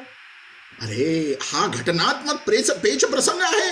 अरे कदाचित ना उमेदवार नियुक्त करणं सोपं जाईल. पण नियुक्ती कोण करणार? अरे मी ही जबाबदारी स्वीकारायला तयार आहे. तेच मला वाटलंच होतं. नाही हा, ते कदापि नाही चालणार. अरे म्हणजे हा तिढाच आहे. लोकशाही चालत नाही, हुकुमशाही मान्य नाही. आपल्याला दुसरा काहीतरी मार्ग शोधला पाहिजे. हा. अरे अशा कठीण प्रसंगी ना फक्त अशीच एक व्यक्ती मदतीला धावून येऊ शकते जी एका आंतरिक प्रेरणेने आणि भक्तिभावानं स्वतःचं बलिदान द्यायला तयार होते. जेव्हा सर्वसामान्य जनता कच खाते तेव्हा असाच एक स्वयंसेवक परिस्थितीला सामोरे जातात. मित्र हो, नको, मला तुमचं काहीही ऐकायचं नाहीये. अरे ऐक जरा. अरे माझ्या परममित्रा, अरे आम्हाला कल्पना आहे की कर्तव्यशीलता, आपल्या सहजनांबद्दल प्रेमभाव आणि निष्ठा अशी स्वभावातली वैशिष्ट्य लपून राहत नाही. अरे तुला पाहिल्यापासून माझ्या मित्राला आणि मला कळून चुकलंय की तू आमच्यापेक्षा अगदी वेगळा आहेस. म्हणजे मला म्हणायचंय की तुझ्यात एक असा एक नैसर्गिक खानदानीपणा, समाजाच्या भल्यासाठी काहीतरी करण्याची एक अढळ इच्छा आणि त्यासाठी काही करण्याची तयारी. बरोबर आहे ना मित्रा? अरे म्हणजे काय, मी तुला सांगतो, अख्ख्या आयुष्यात मी तुझ्या इतका चांगला माणूस कुठेही पाहिला नाहीये. अरे आम्हाला या गोष्टीचा फार आनंद होतोय की शेवटी समाज तुझी निर्मळ मनात दडवून ठेवलेली तीव्र इच्छा पूर्ण करायची संधी देते. अरे तुला नक्की वाटतंय ना की आम्ही तुझी आठवण एक नम्र, इमानदार, सहृदय, आनंददायी आणि नाही रसाळ. नाही नाही नाही, मला असं काही वाटत नाहीये. म्हणजे काय, तुला बलीचा द्यावासं वाटत नाहीये? नाही. अरे तू तुझ्या साथीदारांशी प्रतारणा करणार? अरे तुला नक्कीच वाटतंय? नाही. हे लांछनास्पद आहे. अरे तू सपशेल नाही म्हणतोयस? मी साफ नकार देतोय. मला काही हुतात्मा वगैरे व्हायचं नाहीये. यापुढे मी कधीही बोलणार नाहीये तुझ्याशी. मला वाटलं होतं तू आपल्या तराफ्यावरचा एक कर्तव्यनिष्ठ देशभक्त आहेस, पण तू तर तुझी लायकी दाखवून दिलीस. राम राम. फार निराशा केलीस आमची तू. अरे तुझ्यात नैतिकता नावाची चीज नाहीये हे सरळच दिसतंय. पण मग तू दुसरा एखादा मार्ग सुचवू शकतोस का? हो, नक्कीच. मला फक्त न्याय हवाय. प्रत्येक गोष्टीत न्याय, बाकी दुसरं काही नाही. मला कमाल वाटते रे तुझी. का? अरे तुला एवढी खात्री कशी काय की तुला न्याय मिळणारच नाही? म्हणजे तुझ्या बाजूने न्याय होणार नाही तू जर निवडला गेलास तर? हा अगदी सोपं आहे. माझं सगळं आयुष्य आहे ना इतकं दयनीय आणि कमनशिबी गेलंय. अगदी बालपणापासून काहीच चांगलं वाटेला कधी आलं नाही माझं. ती परिस्थिती नेहमीच प्रतिकूल असायची. म्हणून मला असं म्हणून तुला वाटतंय की हा सर्वव्यापी न्याय निवाडा तुझ्या आजवरच्या दुःखाची भरपाई करेल? होय. आणि कमाल आहे नाही? म्हणजे जे लोक न्याय द्या म्हणून बोंबाबोंब करतात तेच सगळ्यात बेजबाबदार असतात. त्यांना न्याय हवा असतो कारण दुसऱ्याच्या यशातून त्यांना आपली तुंबडी भरायची असते. नाही नाही नाही, मी मागे हटणार नाही. माझी कशालाही तयारी आहे, केवळ एका अटीवर की तो निर्णय न्याय्य आहे. म्हणजे तू खाल्ला जाणार नाहीस या अटीवर, हो ना? आता तुम्ही भलभलते आरोप करताय. आधी न्याय द्या. सृजना हो, बसून घ्या. मला कल्पना आहे की हे कठीण आहे पण ते करावंच लागेल. पण मी बोलत नाही त्याच्याशी. अरे परममित्रा, तुझी आई जिवंत आहे ना? मला नाही माहित. साहेब तुमची? अरे दुर्दैवानं माझा जन्म झाल्यानंतर थोड्याच दिवसात अनाथ झालो मी. बिचारे माझे आई वडील. मी पण अगदी हेच म्हणणार होतो. खरं सांगायचंच ना तर मला आई वडीलच नाही. आणि तुला रे? मला आई आहे. आता ती माझ्या मृत्यूचा शोक करत असेल एकटीच. बिचारी आई. मला वाटतं न्यायाच्या दृष्टिकोनातून पाहिलं ना तर ही बाब अगदी सोपी आहे. हा, एक अनाथ व्यक्तीला दुखवणं तुझ्या सत्सद विवेक बुद्धीला पटणार नाही. अरे जंगली श्वापदयी अनाथपण एक भयंकर दुर्दैवी गोष्ट मानतात. नाही मित्रा, आम्हा दोघा अनाथांपैकी एकाचं भक्ष होणं म्हणजे अगदी मूलभूत न्यायाला थोबाडीत मारल्यासारखं होईल. एक अनाथ असणं हे भक्ष होण्यापेक्षा मोठं नाही काय? पण नाही, माझ्या प्रिय मित्रा, हे अगदी सूर्यप्रकाशा इतकं स्वच्छ आहे. तुला आई आहे. या जगात तुझ्यासाठी गोष्टी सुलभ होत्या. तुला नाही वाटत का की आता जगातल्या अनाथांसाठी तुझी नैतिक ऋण फेडण्याची वेळ आली आहे? अरे ते सगळे जण ज्यांनी आईची माया कधीच अनुभवली नाही, ज्यांना घराची ऊब आणि भरपूर खाणं कधीच मिळालं नाही. कारण नाहीतरी तू मेलाच आहेस असंच वाटतंय ना तुझ्या आईला. माहित नाही ना, कदाचित माझी आई वारली असेल. हा, अहो मी गेल्या वेळी भेटलो ना तेव्हा ती खूप खंगलेली दिसत होती. कितीतरी वर्षात मी घरी गेलो नाहीये. आता तू लहान मुलासारखं बोलायला लागलायस. हे खरं का खोटं आम्ही कसं काय ठरवणार? पुरावा कुठे आहे? मी घर सोडलं ना तेव्हा तिची तब्येत बरी नव्हती, एवढंच मी सांगू शकतो. अरे आजकालच्या या आधुनिक राहणीमानात कसले कसले रोग बोकाळलेत. अरे हे सगळे ना तुझ्या मनाचे खेळ आहेत. तुझी आई नक्कीच ठणठणीत आहे आणि परमेश्वर तिला उदंड आयुष्य देव. हा, अरे पण आमचे आई वडील, अरे तुला आठवतंय थंडीच्या दिवसात आपण अनवाणी भटकत रस्त्यावरून येणाऱ्या जाणाऱ्यांना काड्यापेटा विकायचो रे? नको नको नको त्या दिवसाची आठवण काढू. काही गोष्टी विसरलेल्या बऱ्या असतात. आणि तुला आठवत असेल तो आपला दूरचा काका रे, तो खवीस ज्याने आपल्या शेवटचा पाव हिसकावून घेतला. अरे त्या उंदराच्या पिंजऱ्यात लावायला. आपल्या गता आयुष्यातील दुःस्वप्न. एक मिनिट, मला कुणाचा तरी आवाज ऐकू येतोय. बरोबर आहे. आता विषय बदलणारच तू. अरे मानवी क्लेश बघून तुझ्या मनात कसलीच भावना उठत नाही? अरे तुझ्यात काही बदल नाही, तसाच स्वार्थी नुसता. याचं सगळं बालपण ना खेळण्यात गेलंय. हो खरंय, खेळणी आणि बावल्या.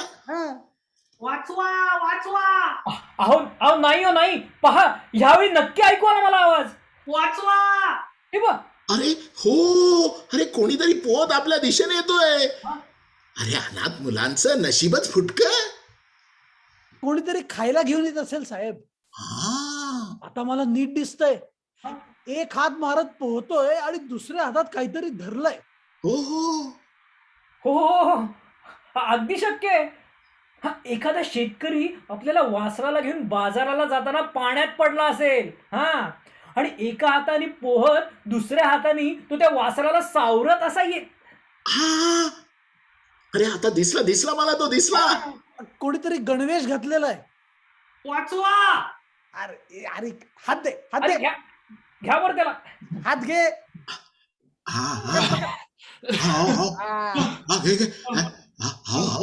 तुमच्याकडे काही खायला आहे का? नाही हो. तुमच्याकडे काही असेल तर मलाही आवडेल. सकाळच्या न्याहारीनंतर काहीच खाल्लं नाही. हो बरं झालं तुम्ही सापडलात. काय विचित्र योगायोग आहे बघा. तुम्ही ओळखता एकमेकांना? हो म्हणजे काय? अर्थात 10 वर्ष यांची पत्र पोहोचवतोय मी. मला कल्पना नव्हती की ही इकडे समुद्राच्या मध्यावर सापडाल म्हणून. म्हणजे चमत्कारच आहे म्हणायचं. तुमच्यासाठी ना एक तार आहे. माझ्यासाठी तार? हो. त्याचं काय झालं, मी तुमच्या समुद्राकाठच्या घराकडे चाललो होतो तार पोचवायला. तेवढ्यात लाटे बरोबर समुद्रात खेचला गेलो. बरं मला चांगलं पोहता येतं. हे बघा, एक मिनिट. हा, ही बघा, ही बघा. ठीक आहे. हा, धन्यवाद. आ, जरा 1 मिनिट. हा गणवेश खरा आहे का? हा, हो, खरं आहे तर.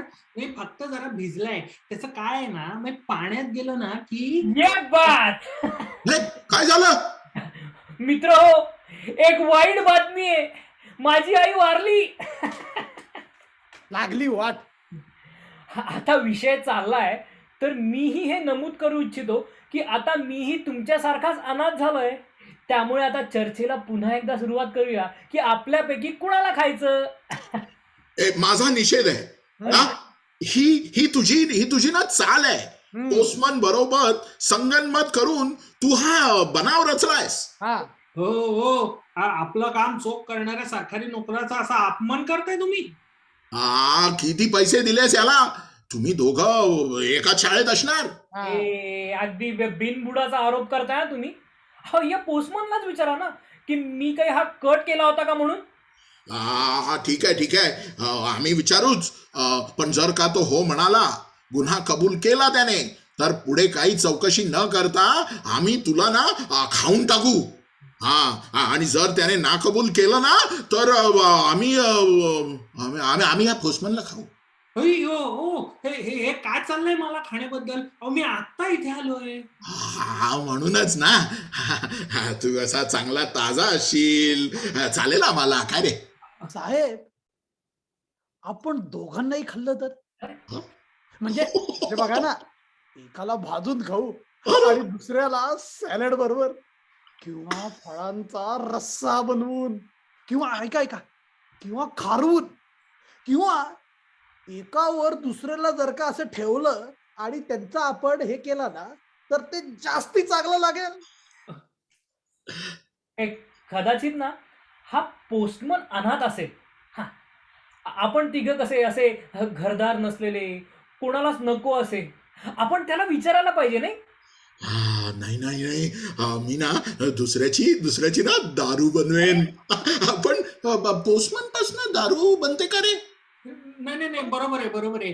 हे बघा, मी एक अव्वल नंबरचा पोस्टमन आहे. अहो, पण अगदीच तुकार दारू. जर तू अशी खोटी साक्ष दिलीस ना की आपण दोघं मिळालेलो आहोत म्हणून, तर मी पोस्ट खात्याकडे तुझी तक्रार करेन ना. नाही हो, त्याची काळजीच नको. अहो, गेली 30 वर्ष नोकरी केली मी, एकही तक्रार नाहीये माझ्या विरुद्ध. आपण वेळ फुकट घालवतोय. तू या माणसाबरोबर कट केला होतास? हो की नाही? उत्तर जर का हो असेल आणि याची आई गेल्याची बातमी खोटी असेल, तर आम्ही तुला किडनी आणि थोडा पार्श्वभाग देऊ. पण जर का ही माहिती खरी असली, आम्ही तिघे अनाथ तुला खाऊ. कारण सरळ आहे की तू एक म्हणजे पोस्टमन आहेस ना. आणि पोस्ट खातं म्हणजे ही जनतेच्या सोयीसाठी असलेली एक सार्वजनिक संस्था आहे. आणि म्हणून त्याने सर्वांची सोय बघायला पाहिजे. हे बघा पोस्टमन, तुम्ही आजवर जे नावलौकिक कमावलंय त्याला धक्का पोचू देऊ नका. अहो, त्याची काळजीच नाहीये. हे बघा, मी एक विश्वासू पोस्टमन आहे. हे अशा 1-2 किडन्या लाच घेऊन मला कोणी विकत नाही घेऊ शकत. अरे आम्ही तुला ना गुडघाई देऊ रे. देऊ शकतो. आपण लक्षात ठेव, त्याहून जास्त काही करू शकत नाही. नाही साहेब, हे बघा, हे इकडे बिल्ले लावले, ते 2 बिल्ले आहेत ना, ह्याची प्रतिष्ठा माझ्यासाठी सगळ्यात मौल्यवान आहे. चला, मी जातो. अरे नाही. अरे थांब मित्र, जाऊ नकोस. त्यांना आधी सांगून जा की मी निरपराधी आहे. तर आता मित्र हो, तुम्ही पाहताच आहात की न्यायाच्या दृष्टिकोनातून आपल्या सगळ्यांची परिस्थिती सारखीच आहे. आपण सगळेच अनाथ आहोत. तू आता टेबल मांडशील? सगळ्या गोष्टी माझ्या पेटीत आहेत त्या. अरे काय चाललंय माझ्या अनाथ बांधवांनो? तयारी कसली? तू विसरतोयस तू की दुसऱ्या प्रकारचा न्यायही असतो. उदाहरणार्थ ऐतिहासिक न्याय. म्हणजे काय साहेब, तुम्हाला चाळणी लागेल का? आपल्याला कुणालाच आई वडील नाही आहेत म्हणजे आपण सगळे सारखे असं नाही होऊ शकत. आता आपण याचा विचार केला पाहिजे की आपले आई वडील कोण होते. अरे कमाल आहे. ते म्हणजे आई वडील होते. अरे पण कोण होते तुझे आई वडील. आणि लाटणं होय का लाटणं? माझे वडील ते साधे कारकून होते हो. आणि तुमचे? सॉरी हा. पोचपावती द्यायची राहिली. ते कोणाला ते खायचं वगैरे ऐकून डोकंच फिरलं माझं जरा. हे घ्या हे घ्या. हा, कुठे करायची सही? ते तिथेच करा. हा हा बरोबर. हे घ्या. थँक्यू. Thank you thank you. हा हा तर तुझे वडील कारकून होते वाटलंच मला. अरे अरे माझे वडील कोण होते माहितीये तुला. नाही. अरे ते एक असे साधे अशिक्षित लाकूडतोड्या होते. लाकूडतोड्या रे. अरे या माझ्या मित्राला तर कधी वडीलच नव्हते. अरे त्याच्या आईला अत्यंत काळजी, दारिद्र्य आणि दुर्दशेमुळे अगदी गर्भ राहिला रे. पाहिलंस तुझे वडील जेव्हा बड्या लोकांच्या नोकरीत एक उबदार स्वच्छ ऑफिसमध्ये बसून खरडपट्टी करत होते ना तेव्हा माझे वडील झाडं तोडत होते. का तर तुझ्या वडिलांना कागद मिळावा. अरे माझ्या ह्या बिचाऱ्या मित्राच्या आईला नोटिसा पाठवायला. अरे ज्याला वडीलही नव्हते. अरे तुला लाज कशी वाटत नाहीये. हे पण माझा त्याच्याशी काही संबंध नाहीये. हा म्हणूनच जो न्याय असा निवाडा देतो ना की तुला खाल्लं पाहिजे त्यालाच ऐतिहासिक न्याय म्हणतात. सरकार सरकार. अरे अरे काय काय चाललंय काय. सरकार नशीब नशीब तुम्ही सापडलात. काय काय बडबडतोयस रे. हे चल रे. मला ओळखलं नाही सरकार. मीच तुम्हाला तट्टीवर बसायला शिकवलं तेव्हा तुम्ही छोटे सरकार होतात. अरे चालतो चाल. तुम्हाला पाहिलं आणि माझे म्हातारे डोळे निवले. सरकार राजवाड्याबाहेर सगळे काळजीत आहेत. तुमचा जहाज बुडल्याची बातमी आली माझा तर धीरच सुटला. मी म्हटलं सरकार जिथे असतील तिथे मला गेलं पाहिजे. जे तुमचं नशीब तेच माझं नशीब म्हणून मी समुद्रात उडी ठोकली आणि सरकार केवढं नशीब आहे नाही. अरे जंकोजी अरे तू कृपा करून तराफा सोड आणि बुडून जा. जशी आपली आज्ञा सरकार. काय नशीब काय कमाल आहे हो. अरे नाही. अरे भल्या माणसा आम्हाला सोडून नको जाऊस. ये परत ये. अरे बुडाला बिचारा.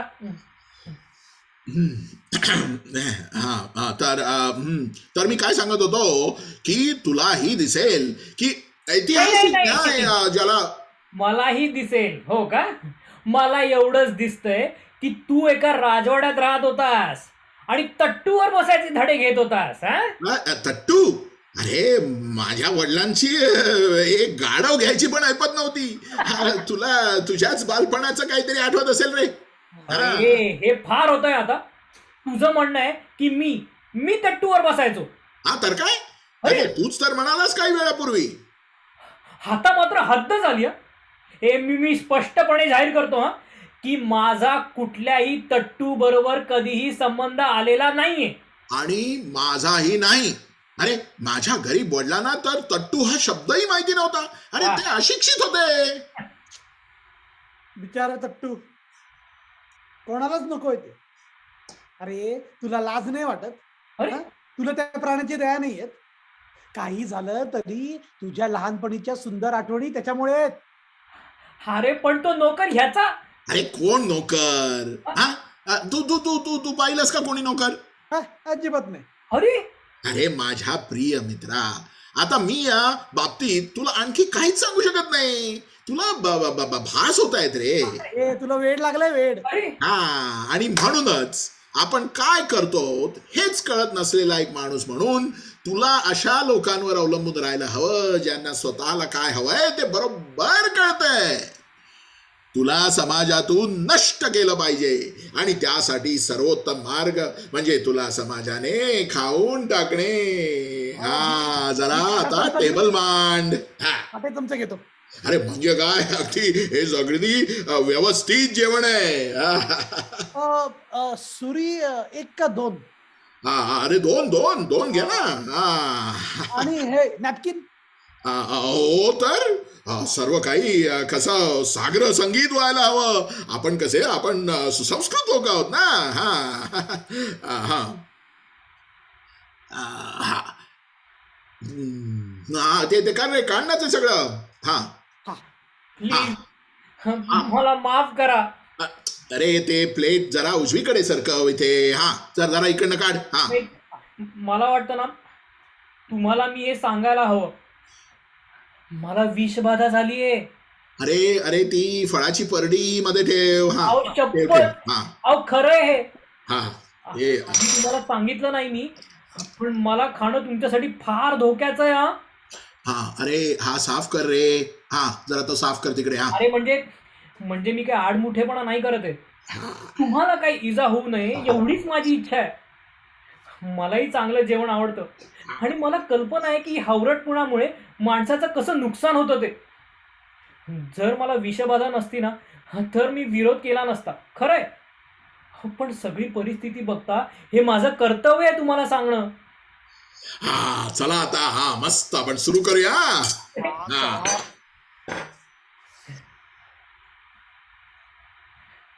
म्हणजे ही विषबाधा उतरू शकते. नाही म्हणजे तुम्ही थोडा वेळ थांबलात ना तर ती निघून पण जाईल. 1-2 दिवस आराम मिळाला ना मला तर मी ठणठणीत बरा होईल. मी ते कोपऱ्यात पडून राहतो ना. हा, म्हणजे तुमच्या मध्ये मध्ये येणार नाही. सगळं विष एकदा उतरलं की सांगतो तुम्हाला. तेव्हा मग मी काहीही कारण काढत बसणार नाही, खरंच. अरे तुमचं काय चाललंय म्हणजे. हा बरं ठीक आहे, 1-2 दिवस जरा जास्त होतील. फार तर 1 दिवस. तुम्हाला ती म्हण माहिती आहे ना, आज जर मिळतंय खायला आजचं काम उद्यावर ढकला. अहो मला वाटतं काही तासही पुरतील हो. 1 तास पण. चला आता जेवायची वेळ झाली आहे. चला बरं ठीक आहे मी तयार आहे. मला फक्त तुम्हाला एक सल्ला द्यायचा आहे तुमच्या भल्यासाठी. कशाबद्दल? सात्विक आहारासंबंधी सल्ला. हा, जो या प्रसंगी अगदी लागू होतो. नाही तुम्हाला असं नाही वाटत का की मी पाय धुतले पाहिजेत? हा, नक्कीच. माझ्या डोक्यातच आलं नाही रे. तुला काय वाटतं? काय माहित, पाय मळलेही असतील त्याची. हो धुतले तर बरं होईल. हो, अगदी बरोबर आहे तुमचं. लगेच पाय धुतो मी. अहो स्वच्छता ना हा निरोगी जीवनाचा पाया आहे. सूक्ष्म जंतू असे उघड्या डोळ्यांना दिसत नाही, पण मला फार खात सुटते. हा, छान छान छान छान. हा, स्वतःचं शरीर स्वच्छ ठेवल्याने कोणाचं कधीच नुकसान झालेलं नाही. उलट त्यामुळे निरोगी दीर्घायुष्य मिळतं. 1 मिनिट. तुला पाय पुसायला फडकं देईन ना. तर मग तुम्हा दोघांनी नक्की ठरवलंय की मला वाटतं आम्ही आधीच सगळं स्पष्ट केलंय. आम्ही स्पष्ट केलंय. नाही, मगाशी तुम्ही स्वतःची आहुती देण्यासंबंधी काहीतरी म्हणत होता ना. होय, मी म्हणालो स्वतःची आहुती देणं ही एक अशी उदात्त गोष्ट आहे. हो का? जरा सांगा ना मला अजून. अरे अजून काही सांगण्यासारखं नाही अरे माझ्याकडे. स्वतःची आहुती कशासाठी तर स्वतःला अर्पण करण्याची तयारी. हा चल हो चल. हो माहिती आहे ते सगळं खरं आहे पण हा हा चल चल. आता कळतंय ना तुला. आधी विश्वास नव्हता तुझा माझ्यावर. हा मी अगदीच मूर्ख अननुभवी होतो ना तेव्हा, पण आता मला तुमच्या बोलण्यात तथ्य दिसतंय. अरे तू अजूनही सुधरू शकतोस. मी फार लाजिरवाणा असं वागलो, तुमचे सगळे मुद्दे फेटाळून लावले. अरे पण आता तुझ्यात जी उदात्त भावना जागृत होते ती पाहून माझी खरी खात्री होते की तू आत आत ना तू इतका वाईट नाहीयेस. हा अरे अरे खूप झाला रे डावा पाय पुसून नाही का. चल चल. नाही नाही अजून बोटांच्या मधून पुसायचं राहिलंय ना. हा तर पुन्हा विषयाकडे वळायचं तर आता माझ्यामध्ये ना एक नवा अधिक चांगला माणूस जागा होतोय. पण तुमचा निर्णय अगदी पक्का झालाय का? हे बघा श्रीयुत चला. नाही नाही नाही नक्कीच झाला असणार. तर मी काय म्हणत होतो, हा एक अजून चांगला माणूस म्हणजे एक सामान्य मनुष्यबळी म्हणून खाल्ला जाणं ही एक गोष्ट झाली, पण त्याहीपेक्षा कितीतरी पटीने वेगळी गोष्ट आहे की एक नवीन अधिक चांगला माणूस जो आपणहून स्वतःला अर्पण करतोय. म्हणजे एक आंतरिक संमती आणि उदात्त प्रेरणा असणाऱ्याला खाणं. तुम्ही मला खात्रीपूर्वक सांगा की हे सगळं ठरलंय ना? ओ चल मी माझा शब्द देतो. चल चल चल आता. अरे रे फारच वाईट. नाही ठीक आहे तर मी काय म्हणत होतो, हा ह्याच्यात सामावलंय एक प्रकारचं समाधान, स्वतंत्र झाल्याची भावना, मुक्ती. अरे सरते शेवटी तुला पटली ना आमची बाजू. हा अरे अरे तू साबण देतोस का रे त्याला जरा. नाही कारण मी एक कैदी आहे असं तर तुम्हाला वाटत नाहीये ना? अरे तू काही काळजी करू नकोस रे. आम्ही तुझा ना त्या दृष्टीने विचारच करत नाही. उलट तू आमच्या पोटात नाही म्हणजे आमच्या आठवणीत एक वीर पुरुष आपल्या निस्वार्थीपणाच्या तेजेने तळपणारा मानव म्हणून राहशील.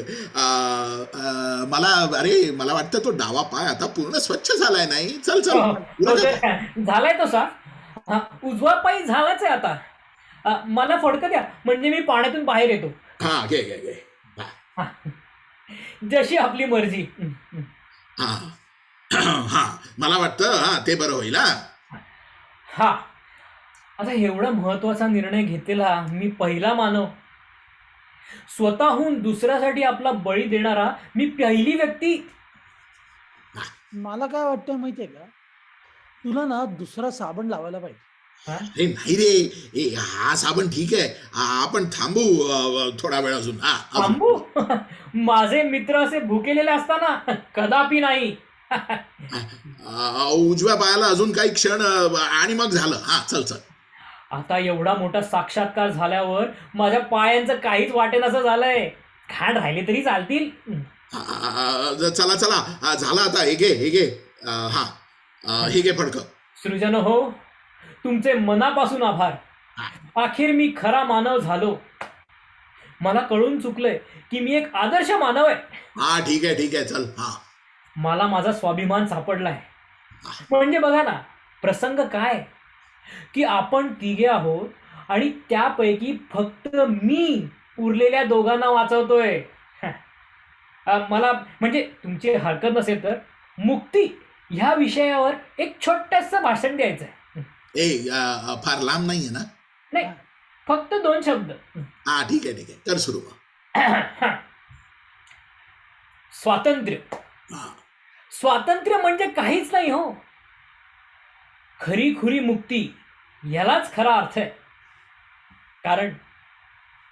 कारण म्हणजे सोपं आहे. कारण ती खरी आहे म्हणूनच सुंदर आहे. जर असं आहे तर मग खरी खुरी मुक्ती शोधायची कुठे? नाही जरा तर्कशुद्ध विचार करूया. जर का खरी खुरी मुक्ती म्हणजे साधं स्वातंत्र्य नसेल तर मग ही खरी खुरी मुक्ती कुठे मिळणार? उत्तर अगदी सोपं आहे. खरी खुरी मुक्ती अशाच ठिकाणी आढळते जिथे साधं सुधं स्वातंत्र्य नसतं. साहेब मीठ कुठे ठेवलंय? अरे मध्येच थांबवू नको रे त्याला. ही काय वेळ आहे का अशी? अरे पेटीच्या तळाशी ठेवलं, पेटीच्या तळाशी. आणि म्हणूनच मी ठरवलंय साहेब साहेब साहेब साहेब मला ना हे एक डबा सापडलाय. लपून ठेव पटकन. आणि म्हणूनच मी ठरवलंय अहो, खरं सांगायचंच ना तर मला त्या डब्यातलं खायला जास्त आवडेल. आणि म्हणूनच मी ठरवलंय अरे मला नकोय त्या डब्यातलं. आणि शिवाय आणि शिवाय काय? अरे दिसत नाहीये तुला? हा किती समाधानी आहे तो.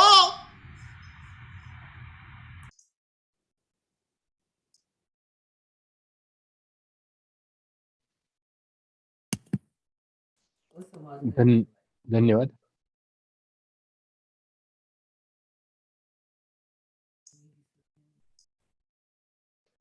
मी आता दोन्ही टीम्सच्या कलाकारांना विनंती करेन की त्यांनी आपले कॅमेराज ऑन करा.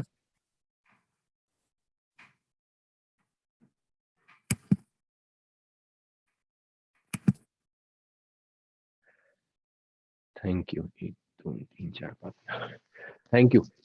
पुन्हा एकदा सुंदर परफॉर्मन्सेस. मुकुंद काका आणि Ila. Why don't you start? Why don't you introduce you and Sandeep and या हाय नमस्कार. मी इला पत्की गोळे आणि संदीप करमरकर आणि मी अल्बर्ट्रॉस सँडविच वाचलं. आणि मी आणि संदीप ऍक्च्युली कॉलेजमध्ये नाटकांमध्ये काम करायचो आणि ऑलमोस्ट 20 वर्षानंतर आम्हाला आता चान्स मिळालाय.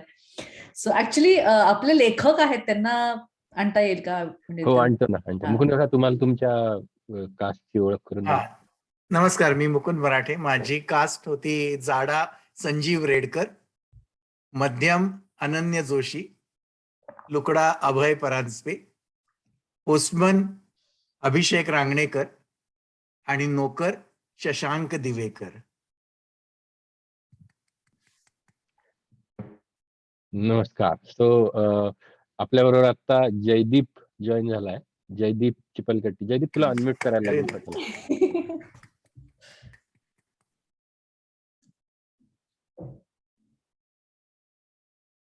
हा, आता तू अनम्यूट झालाय. येते का ऐकू? नाही.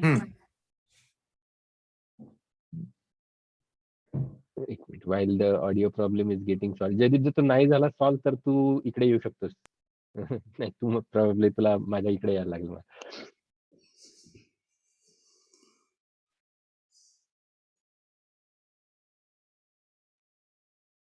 याला दाढीशिवाय ओळखत नाही मी. नाही नाही नाही नाही, तू एक मिनिट. तू आणि तुम्ही एकाच घरात असलात तर ते एको पण होईल अवधूत. जर का तसा एवढा दोन्ही इश्यू नाही येणार. आधी पण आपण असं केलंय, पण Okay. जयदीपला सांगतो की इकडे ते मग पुन्हा एकदा थोडासा हे येईल. एकोमुळे ऐकू येणार नाही.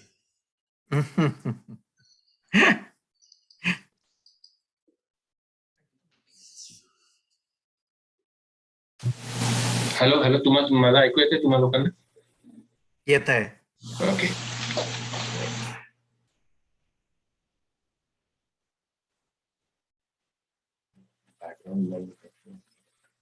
काका, तुम्ही रशियन टू मराठी ट्रान्सलेट केलं? नाही नाही, एवढं हे नाहीये. रशियन ते इंग्लिश, इंग्लिश ते मराठी. सो जयदीप आज आपल्या बरोबर इथे जॉईन झालाय. लकीली तो सॅन होजे मध्ये होता. सो मी त्याला रिक्वेस्ट केली की Jaydeep come and join us to affect. Jaydeep, anything that you can share about the script? खूप वर्षापूर्वी मला हे सत्यकथेत वाचल्यासारखं आठवतं. अरे, ते आवाज पुन्हा नाही ऐकायला येत नाहीये. नाही, तुमचा समोर तो खूपच असा फेड होतोय. एकदम लांबून आल्यासारखं.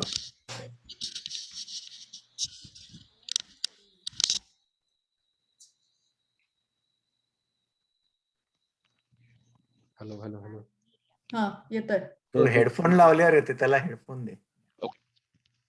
आता पार्टिसिपंट्सना नाही जॉईन करताय का व्हिडिओ ऑन? येईल ना हे तो ओके. जयदीप बोलले. आता माझा आवाज ऐकत आहे का? Yes. Okay, okay. Out at sea मला खूप खूप वर्षापूर्वी सत्यकथेत वाचल्याचं आठवतंय. तर हे रूपांतर तुम्ही केलंय का? हा, हे रूपांतर मी केलं. सत्यकथेमध्ये आलेलं वृंदावन दंडवत्यांचं हो. उपाशी खलाशी या नावानी हो, होतं. हो, हो. पण मी वृंदावन दंडवत्यांना बऱ्याचदा कॉन्टॅक्ट केलं की त्याची सॉफ्ट कॉपी मिळेल का, पण ते आता त्यांचं वय बरंच झालेलं आहे, त्यामुळे हो, मग हो. त्यांना इतकं कम्युनिकेट करणं कठीण होतं. त्यामुळे मग मी तो नाच सोडून दिला आणि इंग्रजी भाषांतर जे होतं त्याच्यावरनं मराठी केलं. म्हणजे हे मूळ पोलिश असणार ना? हा, पोलिश ओरिजिनल आहे.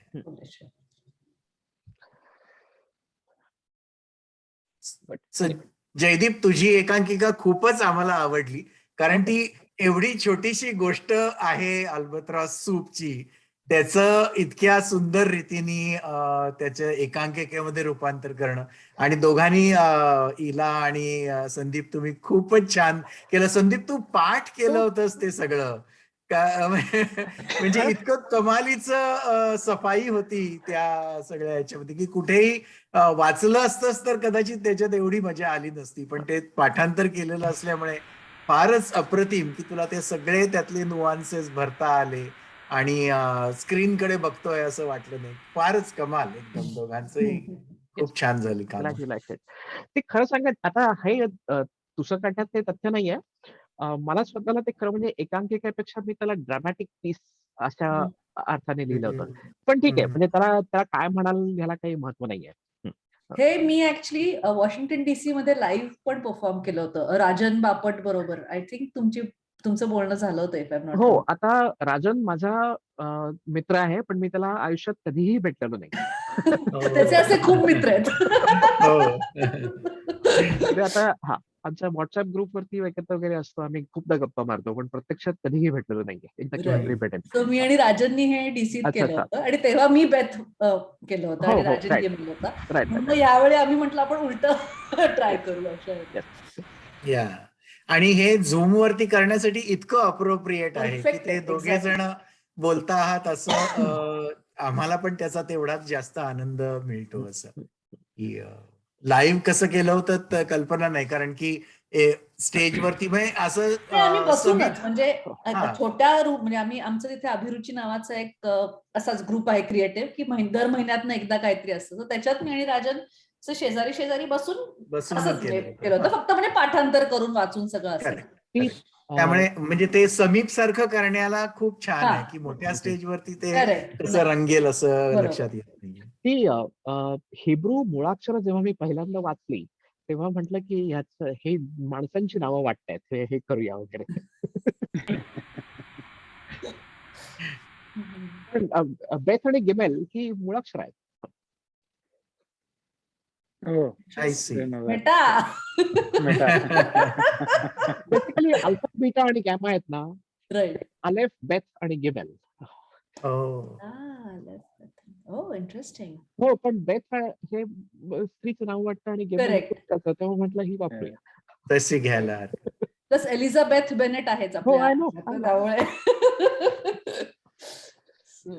हे खूप ही स्क्रिप्ट म्हणजे it's very powerful. Me actually माझ्या मुलांबरोबर हे इफ आय मे से खेळले. आम्ही आता वेकेशनवर गेलो होतो आणि मी ऍक्च्युली त्यांना and they were trying to solve it and with a lot of hints of course they eventually got it. पण So a popular riddle है ना, like there are these types of riddles.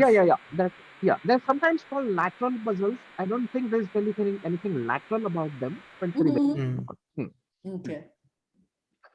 तो मला just realise झालं की दोन्ही नाटक yes, दोन्ही नाटक माणूस खाण्याविषयी होती. म्हणजे हे प्लॅन चुकून झालं. काहीही ठरवलेलं नव्हतं, म्हणजे मला कल्पनाही नव्हती अंटिल मी या नाटकाचं नाव जेव्हा अल्बट्रॉस सँडविच वाचलं तेव्हा मी ते सर्च केलं की काय आहे याच्या, म्हणजे तर तेव्हा मला कळलं. आणि आज ऐकताना तर असं वाटलं की अरे कमाल आहे, म्हणजे इतकी दोन नाटकं एकासारखी एकत्र काही न ठरवता. म्हणजे आमची स्टोरी तुम्ही एनॅक्ट केल्यासारखं. It's like what happened. Flashback झाला, फ्लॅशबॅक. संजीवचं एक चांगलं सजेशन होतं, लाईक अनन्याचं वाक्य होतं ना, ते बघा पक्षी, हो तसे बघा. अल्बाट्रॉस. नाही ते आता काय आहे की हे मी ब्रोझेकचं नाटक खूप वर्षापूर्वी वाचलेलं आहे. म्हणजे एक सत्यकथेतच वाचलेलं आहे. पण लिहिताना ते तसं काही डोक्यात नव्हतं. म्हणजे तसं काही हा. बरोबर. नाही पण Good, आय good. मीन आज तुम्हाला भेटून छान वाटलं कारण Yes. या and I hope you didn't mind म्हणजे आमचं the performance hope you didn't disappoint you. ते मला एकूण लिहिल्यानंतर आता पणती सोडून दिलेली आहे त्याचं काय व्हायचं ते होईल अशी एक भूमिका असते माझी. हा तेव्हा त्यानंतर तुम्ही कोणीही त्याचा कितीही सुचना केला तरी होईल म्हणून मी. म्हणजे नक्की काय म्हणायचं तुम्हाला? खरंच हा. तुम्ही या अवधूत तुला इतर काही कोणाचे कॉमेंट्स घ्यायचे आहेत? आपले काही पार्टिसिपंट्स आहेत लाईनवर. Do you think okay anyway या do you think Brozac is kind of is this a mainstream absurdist play? म्हणजे कशासारखं त्याचा ढंग आहे मला तरी वाटला. पण या सो म्हणजे जातकुळी ती आहे त्याची. बरोबर. आणि तो सगळा क्लास कॉन्फ्लिक्ट वगैरे हे जे सगळ्या रशियन किंवा पोलिश ऑथर्सच्या लिखाणामध्ये आपल्याला दिसतं ते त्यांनी अतिशय चांगल्या रीतीने या एकांकिकेमध्ये मांडलेलं आहे. आपण काही आपल्या अटेंडीजना पण बोलायला देऊया. मी त्यांचे मला मायक्रोफोन तुम्ही याला देणार का अवधूतला? म्हणजे मग तो ते मॅनेज करू शकेल. हॅलो अवधूत तुला अटेंडीजना काही बोलायचं असलं तर कारण मला त्यांना अनम्यूट नाही करता येत आहे. हो, मी आता एक अटेंडीजना आता विनंती करतो जर त्यांना बोलायचं असेल तर त्यांनी स्वतःला अनम्यूट करा.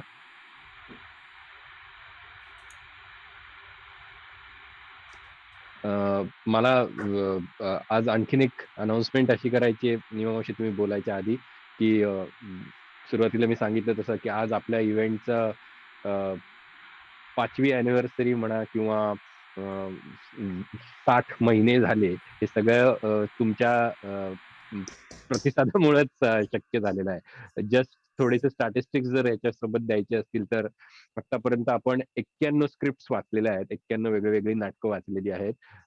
60 महिने आपण भेटतो आहोत आणि याच्यातले साधारण 91 पैकी साधारण 67 नाटकं ही 67 ही वेगवेगळ्या लेखकांची आहे.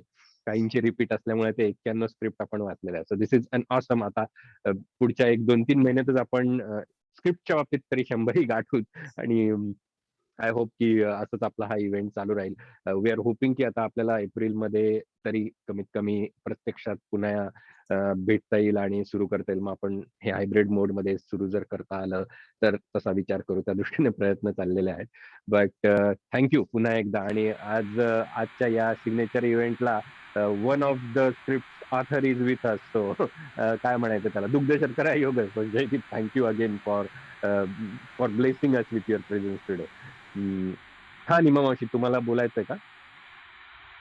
नाही मी तुला कॉंग्रॅच्युलेशन्स 5 वर्ष झाली आणि आता खरंच तुझ्याकडे येऊन तो चहा झाला पाहिजे कारण आता फार दिवस झाले.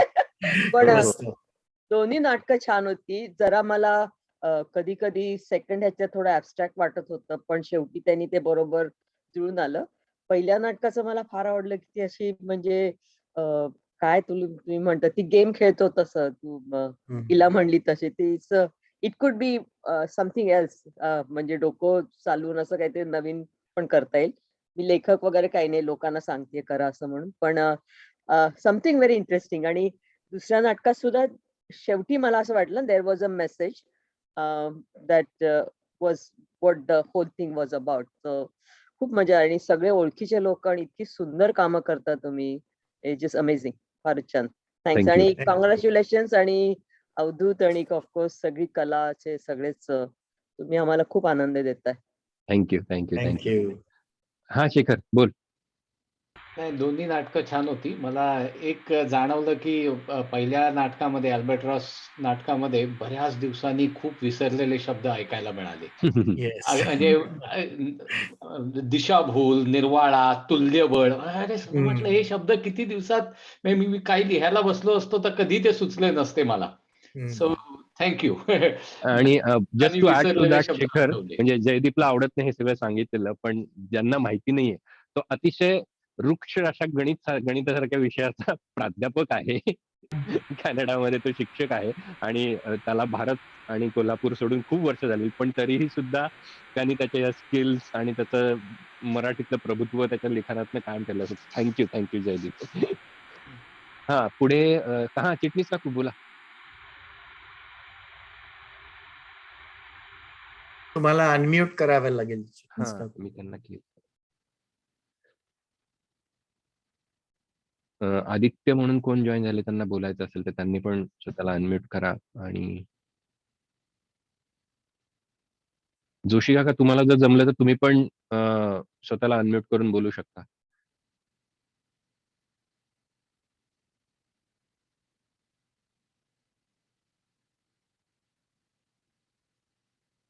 चिटणीस अभय काकू जमतंय का? परांजपे केव्हापासून हात वरती करून बसलाय. तुझ्या ह्याच्यात रेज हँड असा. हो. नाही, पण ते माझ्या ह्याच्यात त्याच्यात नाहीये. त्याच्यात नाहीये. चिटणीस काकूंचं चिटणीस आहे. काकूंचं आहे. चिटणीस Yes, काकून yes.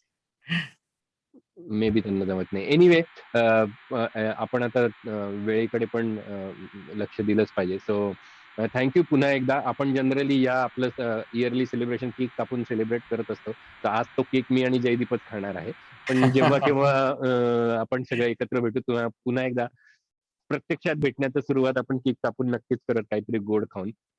सो तोपर्यंत पुन्हा एकदा सगळ्यांचे खूप खूप आभार. आम्हाला असंच प्रेम सपोर्ट देत राहा आणि उत्तम स्क्रिप्टसाठी पुन्हा पुन्हा भेटतच राहा. थँक्यू. Good night. शब्बा ख्याल. Thank you. Bye. Bye. Bye bye. Bye. Bye. Bye bye.